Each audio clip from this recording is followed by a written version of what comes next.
بسم اللہ الرحمن الرحیم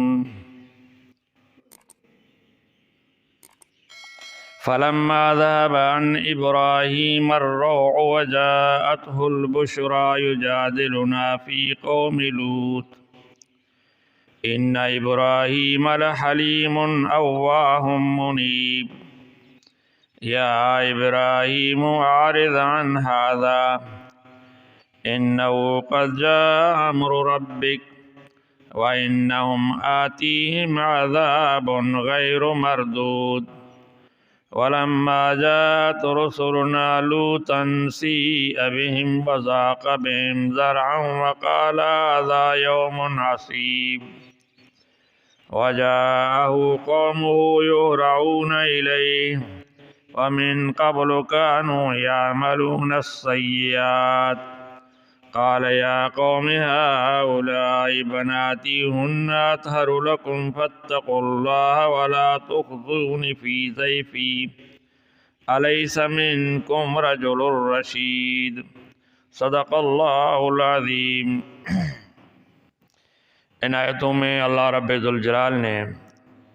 اپنے نبی حضرت لوط علیہ السلام اور اس کی قوم کا قصہ بیان کیا ہے۔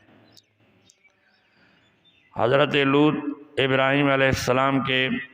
بھتیجے یا بھانجے تھے۔ اللہ نے اس کو بھی نبی بنایا۔ حضرت ابراہیم علیہ السلام فلسطین میں رہتے تھے ہجرت کے بعد، تو حضرت لوط علیہ السلام اس سے تقریباً 18-19 کلومیٹر فاصلے پر سدوم علاقہ ہے، وہاں رہتے تھے۔ تو اس کے 4 بڑی بستیاں یا بڑے شہر کہہ لو وہ تھے، اس کے ارد گرد وہ رہتے تھے۔ تو اللہ تعالیٰ نے انہیں خوشحالی دی تھی، اور زرعی زمین تھی، باغات ہوتے تھے، اور جو ہے تو فصلیں وغیرہ ہوتی تھیں، بڑے خوشحال تھے۔ عجیب بات ہے، جب لوگ خوشحال ہو جاتے ہیں اور جب کھانے پینے کا آرام ملتا ہے تو پھر شیطان انہیں بھٹکا کر عجیب کاموں میں لگا دیتا ہے۔ کسی کو نشے میں، کسی کو جوئے میں، کسی کو کھیل کود میں، کسی کو ڈانس میں، اور ان کو جو لگایا تھا وہ بدکاری میں۔ وہ بدکاری کیا ہے؟ مردوں کا لڑکوں سے اور مردوں سے بدکاری کرنا۔ یہ اس قوم سے پہلے کسی قوم میں نہیں تھی، یعنی جتنے حضرت آدم سے لے کر جو نبی آئے تھے ان کی امتوں میں یہ برائی نہیں تھی جو ان سے پھیلی ہے۔ جب یہ برائی کرنے لگے تو اللہ کا نبی نے انہیں روکا، بڑی کوشش کی لیکن نہیں رکے، اور حضرت لوط اللہ کے جو نبی تھے وہ محنت کرتے رہے، ان کو سمجھاتے رہے۔ ان کا تذکرہ قرآن مجید میں ہے، کبھی لوط کو دھمکی دیتے مارنے کی، کبھی کیا کہ تو ہی نیک آ گیا، ہمیں پسند ہے، ہم جو کچھ کریں کرتے ہیں۔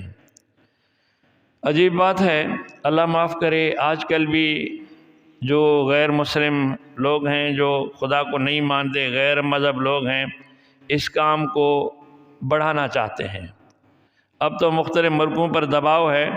کہ اس کو قانونی بناؤ۔ بہت سے ملک ایسے ہیں جنہوں نے اس کو قانونی بنایا ہوا ہے کہ دونوں اگر رضامندی سے کریں تو اس میں کوئی حرج نہیں ہے، حالانکہ اس سے بڑی بیماریاں ہوتی ہیں۔ ایڈز جو مشہور بیماری ہے جس کا کوئی علاج ہی نہیں ہے، جس کو ایڈز ہو جائے وہ آخرکار سسک کر مر جاتا ہے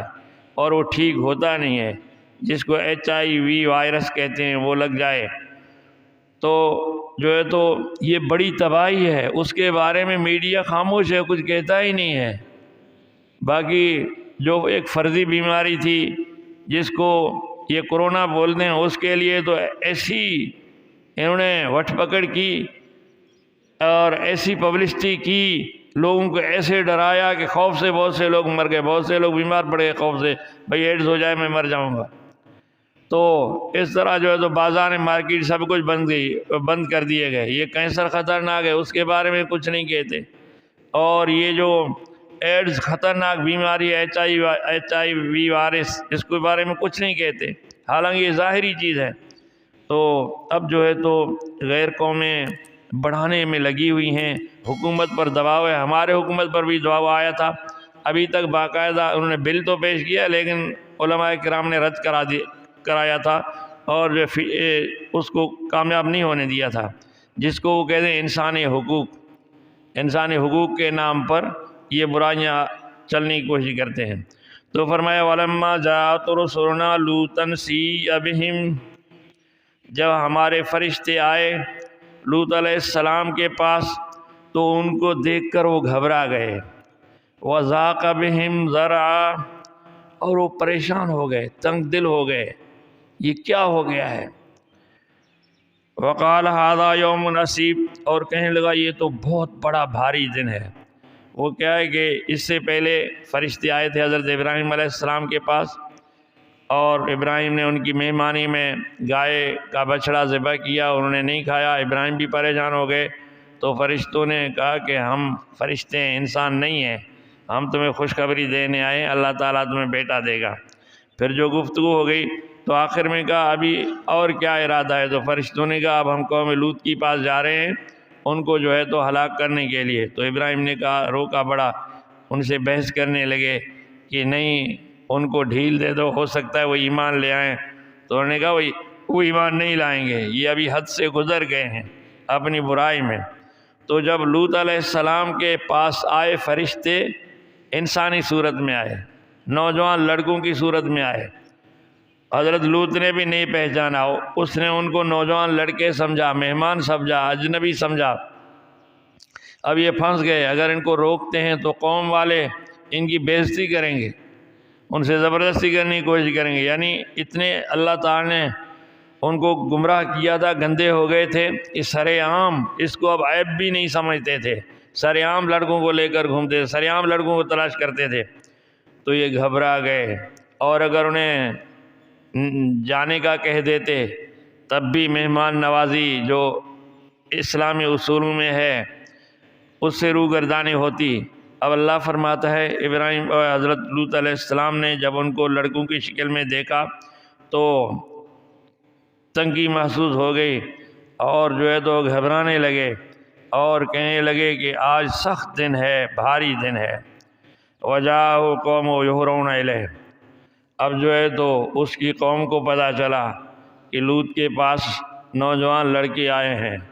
قوم کے بڑے لوگ بھاگتے ہوئے آئے اپنے گرگے چیلے ساتھ لے کر، اور آ کر لوط علیہ السلام کو کہا اور فرمایا ومن قبل یامرون السیئات، اس سے پہلے ان کے قوم کے لوگ جو برے عمل میں مبتلا تھے اپنے اس شوق کی وجہ سے حضرت لوط علیہ السلام کے پاس دوڑتے ہوئے آئے۔ قال یا قوم ہؤلاء بناتی ہن اطہر لکم فاتقوا اللہ ولا تخزونی فی ضیفی، آ کر لوط سے مطالبہ کیا مہمان ہمارے حوالے کرتے۔ تفسیروں میں لکھا ہے کہ لوط نے دروازہ اندر سے بند کیا، ان کو ایک کمرے میں بند کیا اور ان سے کہا کہ نہیں میں تمہارے حوالے نہیں کروں گا۔ تو کہنے لگے نہیں میرے حوالے کر دے۔ تو لوط علیہ السلام دیکھو کیسے ان کو سمجھاتے ہیں۔ قال یا قوم ہؤلاء بناتی ہن اطہر لکم، اے میری قوم کے لوگوں یہ جو میری بیٹیاں ہیں جو تمہارے نکاح میں ہیں یا جنہوں نے نکاح نہیں کیا وہ نکاح کر لیں، یہ جو میری یعنی جو قوم کی لڑکیاں ہوتی ہیں نبی کی بیٹیاں ہوتی ہیں، تو فرمایا کہ یہ جو میری بیٹیاں ہیں یہ تمہارے لیے حلال بھی ہیں، تمہارے لیے صاف ستھری پاک بھی ہیں، ان سے تم اپنا مطلب پورا کرو۔ فاتقوا اللہ، اللہ سے ڈرو، ولا تخزونی فی ضیفی، ان مہمانوں کے بارے میں مجھے رسوا نہ کرو۔ جب انہوں نے بہت تنگیاں کہا نہیں جیسا چاہو گے ہم نہیں چھوڑیں گے، اگر تو نے نہیں مانا زبردستی ہم دروازہ توڑ کر ان کو لے جائیں گے، اگر تو آگے آیا تمہیں ماریں گے، یہ لڑکے ہمیں چاہیے، اتنے خوبصورت لڑکے ہمیں نہیں دے رہے ہو۔ تو حضرت لوط علیہ السلام کہنے لگے الیس منکم رجل رشید، کیا تم میں کوئی سمجھدار آدمی نہیں ہے؟ کیا تم میں تو کوئی اچھا آدمی نہیں ہے، اچھی سوچ کا مالک نہیں ہے جو تمہیں سمجھائے؟ وہ نہیں مانے، کہنے لگے قالوا لقد علمت ما لنا فی بناتک من حق، کہنے لگے تو جانتا ہے کہ ہم تیری بیٹیوں میں دلچسپی نہیں رکھتے، ہمارا کوئی حق نہیں ہے ان پہ، اور ہم جو ہے تو جو چاہتے ہیں وَإِنَّكَ لَتَعْلَمُ مَا نُرِيدُ، ہم جو چاہتے ہیں آپ کو پتہ ہے، ہمیں لڑکے چاہیے، لڑکیاں عورتیں نہیں چاہیے۔ قَالَ لَوْ أَنَّ لِي بِكُمْ قُوَّةً أَوْ آوِي إِلَىٰ رُكْنٍ شَدِيدٍ، کہنے لگے کاش میرے پاس کوئی طاقت ہوتی، میرے پاس کوئی فوج ہوتی، یا میرے پاس کوئی مضبوط قلعہ ہوتا، میں بند ہو کے تم سے لڑتا، میری پناہ گاہ ہوتی، میں تم سے مقابلہ کرتا، میں اکیلا آدمی، تم پوری قوم، نہ میرے پاس طاقت ہے، میرا قبیلہ بھی تم ہو جو میرے مخالف ہو، میرا ساتھ نہیں دے رہے، میرا قبیلہ ہوتا اور میرے پاس طاقت ہوتی، میرے پاس قوت ہوتی، کوئی قلعہ ہوتا، میں مہمانوں کو بچاتا، اب میں کیا کروں؟ دیکھو پیغمبر کی بے بسی۔ قالوا یا لوط انا رسول ربک، جب یہ باتیں ہو گئیں، سب کچھ ہو گیا،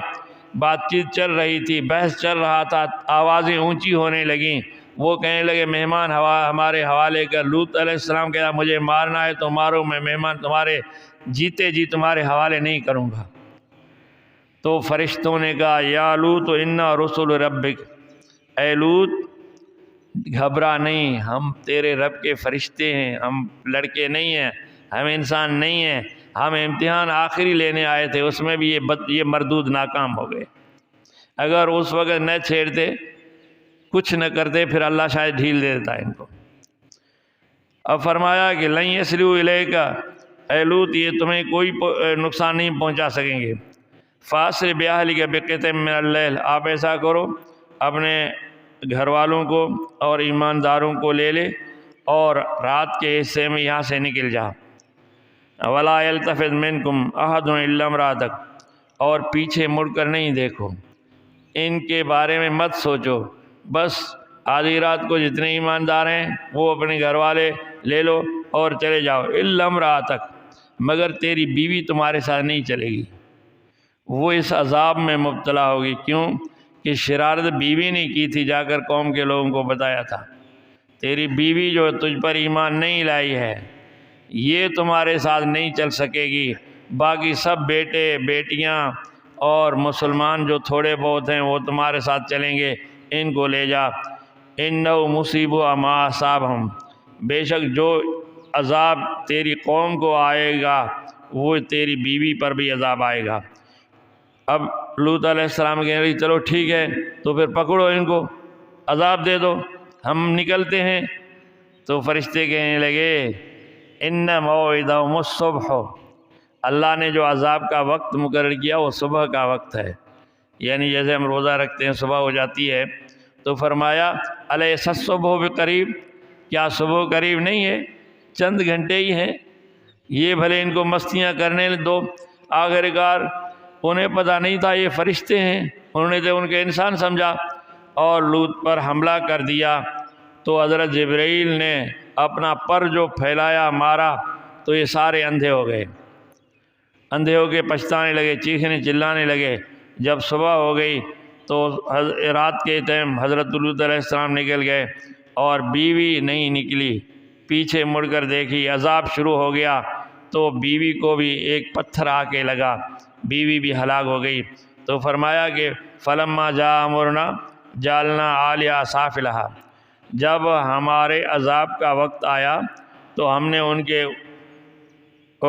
کو جو ہے تو جو نیچا تھا اس کو اونچا کیا، اونچے حصے کو نیچا کیا، یعنی زمین کو جیسے ہم درخت کی چکی نکالتے ہیں اسی طرح اللہ کے فرشتے نے چکی بنا کر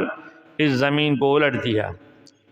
اور فرمایا وَأَمْطَرْنَا عَلَيْهَا حِجَارَةً مِّن سِجِّيلٍ مَّنضُودٍ، ہم نے ان پر پکے پتھر کنکر برسائے، اور جو پکے ہوئے تھے جس کو اردو میں جھاواں بولتے ہیں، مصومتاً، اور نشان زد، یہ اس کو لگے گا یہ اس کو لگے گا، عند ربک، آپ کے ہاں، وما ہی من الظالمین ببعید، اور ظالموں سے اللہ کا عذاب دور نہیں ہے، اب بھی اگر کوئی ایسا کرے گا ان پر عذاب آئے گا۔ اب بھی یہ بدکاری بڑھتی جا رہی ہے، مختلف لوگوں میں آتی جا رہی ہے۔ اللہ کے نبی نے فرمایا میری امت میں بھی اگر یہ چیز آ گئی ہے آئے گی تو پھر ان پر بھی ایسا ہی عذاب آئے گا۔ لوگوں ان چیزوں سے بچو۔ اور دوسری بدکاری میں نوجوان طبقہ مبتلا ہے، یہ گندی گندی فلمیں دیکھنا، یہی کام موبائلوں میں آج کل عام کر دیا گیا ہے، یہ دیکھنا یا مشت زنی کرنا، یعنی اپنے ہاتھوں سے رگڑ رگڑ کر اپنے شہوت کو پوری کرنا، یہ بھی گناہ ہے۔ نبی نے فرمایا ناکح الید ملعون، جو ہاتھ سے یہ کام کرتا ہے وہ لعنتی ہے،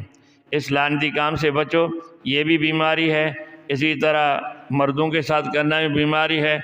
اور جس کو اپنی شہوت پوری کرنی ہے، اللہ نے حلال نکاح کیا ہے،